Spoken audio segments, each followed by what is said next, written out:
Salah satu juga yang ingin digalakkan oleh Presiden Jokowi dan secara aktif mengkampanyekan, Bu Ani saya tahu sejak datang ke tanah air selalu roadshow dengan Presiden untuk mensosialisasikan tax amnesty. Tax amnesty ini sendiri dianggap awalnya ini sangat pesimis dan gak ada orang yang secara bersemangat menyambut ini. Bahkan dianggap ini semakin tidak realistis karena kita lihat sendiri pajak di anggaran 2 tahun sebelumnya tidak terrealisasi, tetapi malah targetnya ditinggikan. Lalu kemudian ini ada tax amnesty. Pada saat kita berbicara ini memang deklarasi sudah lebih dari 1.100, Ibu. 1.500 pada saat kita berbicara ini sudah lebih dari 1.500 triliun. Uang tebusannya sendiri sudah di atas 52 triliun. Ya. Bu Ani, memang sejak Pak Presiden ikut mensosialisasikan ini ada percepatan, tetapi itu tidak dianggap cukup mampu memenuhi target yang sudah dimasukkan ke APBN 165 triliun. Ibu Ani masih confident ini tercapai, Bu? Mungkin saya perlu menjelaskan bahwa kebijakan tax amnesty itu tujuannya yang paling penting adalah pertama mengembalikan kepercayaan terhadap Republik Indonesia. Suatu negara tidak akan mungkin menjadi besar, menjadi maju atau dihormati di dunia internasional, apalagi dihormati oleh rakyatnya sendiri kalau kita tidak berbenah. Dan tax amnesty merupakan suatu peraturan perundang-undangan yang memang dibuat karena berbagai macam kondisi sebelumnya, yaitu tingkat kepatuhan pajak tidak tinggi, makanya tax ratio kita termasuk yang terendah di region ini.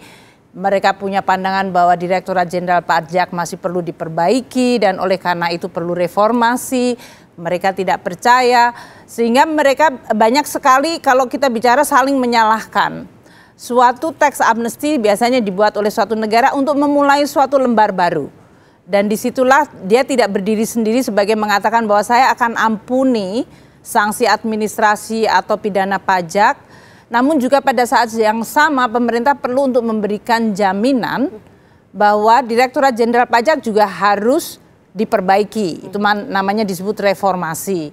Dengan demikian maka kita menawarkan suatu cara bagi para wajib pajak untuk kalau begitu kalau kita mau mulai baru bagaimana saya sekarang akan menjadi wajib pajak yang patuh, kan saya takut 10 tahun yang lalu banyak yang saya tidak laporkan dan yang lain-lain. Mulainya dari mana? Mulainya dari tax amnesty ini.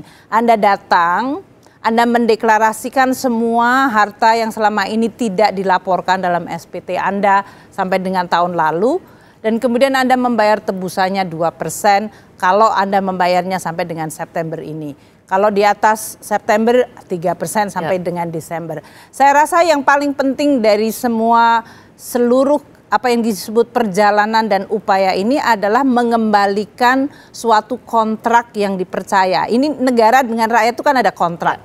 Cuman memang problemnya adalah karena banyak orang nggak mau bayar pajak karena gini, ini soal trust kan, Bu. Buat apa pengusaha bayar pajak? Swap aja. Saya bisa bayar 50% daripada yang harus saya bayarkan. Itulah yang sebetulnya ingin diatasi. Saya tidak mengatakan bahwa membuat Direktorat Jenderal Pajak menjadi Direktorat Jenderal yang totally bersih itu gampang atau akan membutuhkan hanya sehari atau seminggu. Ini adalah suatu upaya yang harus dilakukan terus-menerus. Namun kalau orang mengatakan, wah sebelum saya bisa diyakinkan tidak ada korupsi, saya tidak akan bayar pajak. Ya negaranya lama-lama akan menjadi negara yang jelek aja. Dan kita semua nggak rela. Makanya kita harus mulai dari sesuatu yang baru.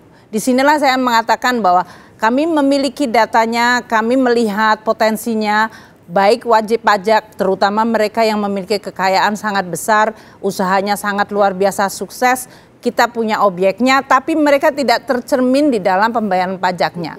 Karena maka saya minta mereka untuk memulai kepatuhan itu. Bu Ani sendiri mengatakan 1% dari orang kaya di Indonesia itu menguasai 50% perekonomian Indonesia. Betul. Kalau di dunia lebih timpang lagi, 1% orang kaya di dunia menguasai 90% aset dunia ini. Artinya kalau 1% itu membayar pajak dengan baik, taat pajak, itu sesungguhnya kita memiliki.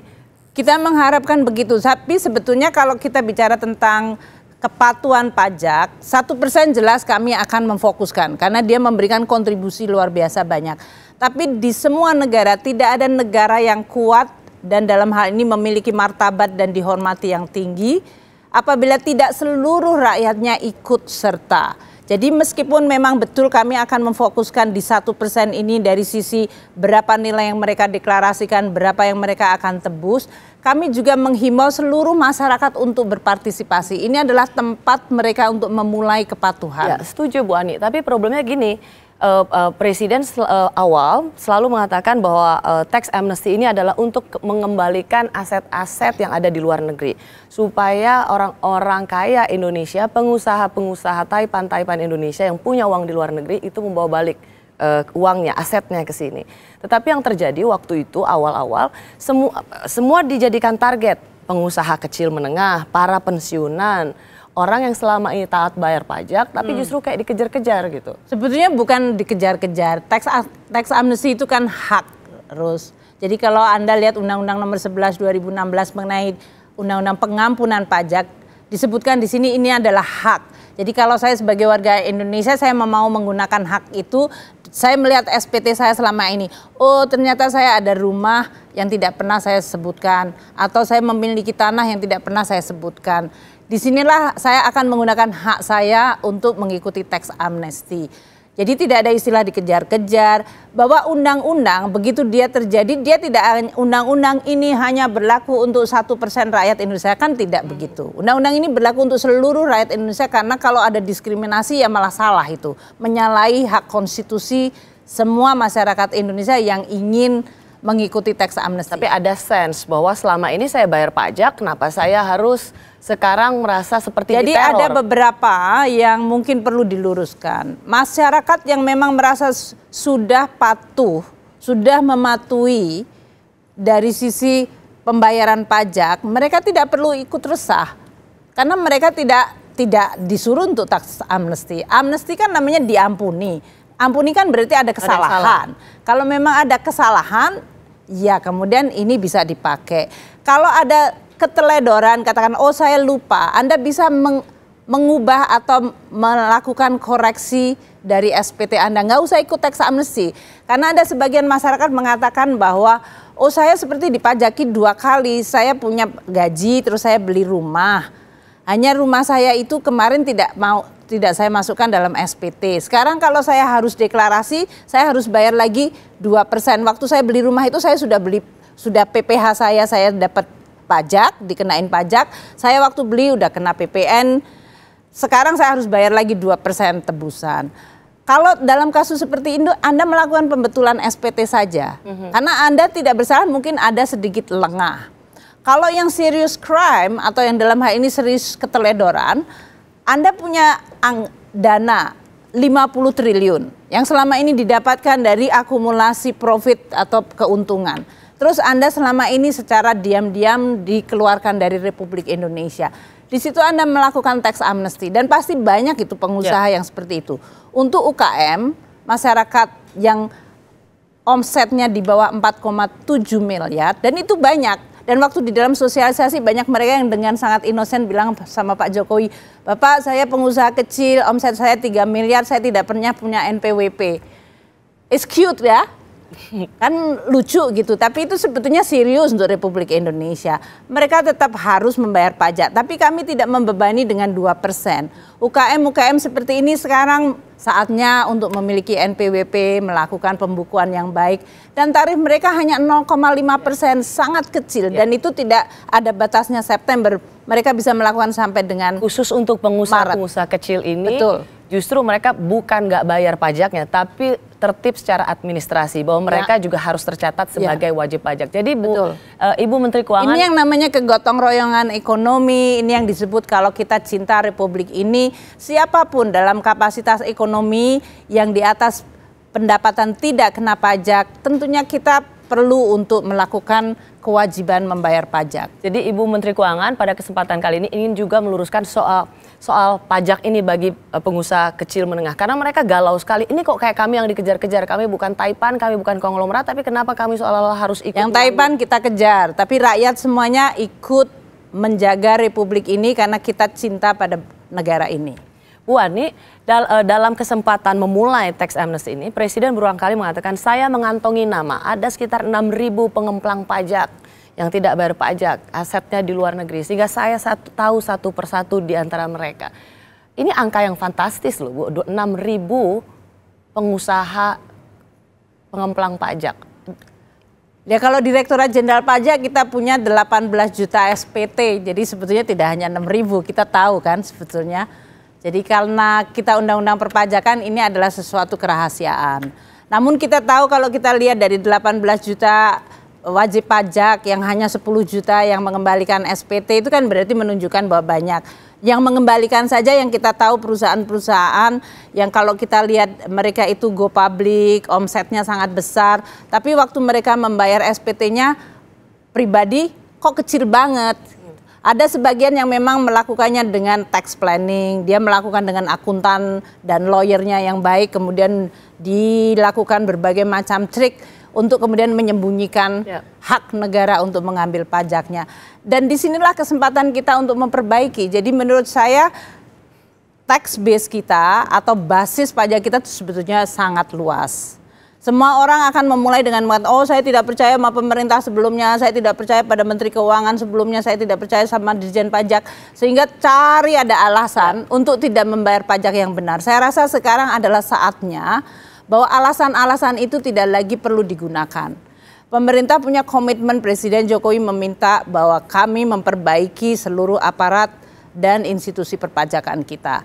Bahkan beliau meminta kita selalu open, kompetitif supaya kita bisa saling melihat negara-negara lain supaya kita itu menjadi negara yang bisa dibandingkan tapi juga bersaing secara sama adilnya. Namanya juga pengusaha, pasti harus selalu mencari celah untuk bisa survive. Nah, salah satu contohnya adalah survive tidak berarti menipu. Salah satu contohnya, Kamis minggu lalu para pengusaha menemui Presiden Jokowi dan mengatakan ini terlalu singkat waktunya, kalau boleh diperpanjang. Curhat mereka pada Presiden. Ini kalau mereka curhat di depan saya juga karena saya ada di sana. Ya, ada Ibu Menteri Keuangan juga di sana. Dan tampaknya waktu itu Presiden akan memperbolehkan, tapi muncul lagi Menteri Keuangan yang bilang tidak bisa diperpanjang. Apa solusi yang ideal bahwa ini tidak memberatkan juga buat pengusaha karena alasan mereka administratif. Tapi saya tahu bahwa semangat dari Menteri Keuangan dan jajarannya adalah semangat ini amanat undang-undang. Sebetulnya cara menjelaskannya tidak seperti itu. Sepertinya Presiden ingin begitu, Menteri Keuangan tidak ingin begitu. Jadi kan undang-undang ini sudah dibuat bersama-sama pemerintah bersama DPR. Di dalam undang-undang memang semangatnya adalah pertama memberikan kesempatan untuk amnesti atau pengampunan. Namun agar pengampunan ini berjalan efektif ada waktunya yang ditetapkan secara sangat disiplin. 2 bulan, 3 bulan, 3 bulan, 3 bulan. Jadi hanya 9 bulan. Dan masing-masing dalam periode ini tarifnya berbeda-beda. Tentu pengusaha yang bicara dengan Presiden waktu itu, oh saya membutuhkan 2 minggu karena administrasinya banyak. Jadi waktu itu Presiden mengatakan saya yakin nanti pada bulan September akan ada. Sampai dengan minggu kedua ternyata kenaikannya nggak cukup banyak. Dan kemudian mereka muncul, oh ternyata administrasinya lebih rumit lagi.